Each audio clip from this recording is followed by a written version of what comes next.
We don't have enough venture capital that's invested in hard tech. We're changing that too. We will be getting into that game and being able to really help either new ventures move here, or we may start a fund.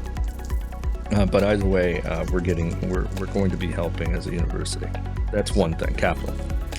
That's important because I do see a big gap there even now. You do.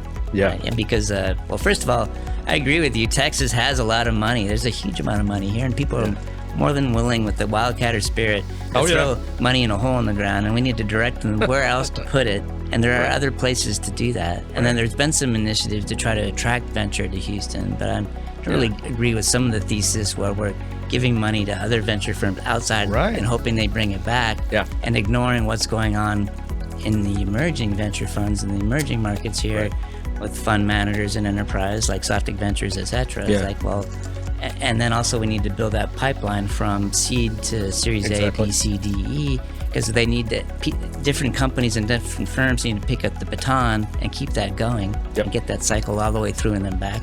That's right. We need to incentivize that to happen as well, and I think that's a big part of it. You know, how do you change culture? I think you change it one person at a time, and then those people, that becomes a group, and you start to see more of it. I think we're building upon that, right?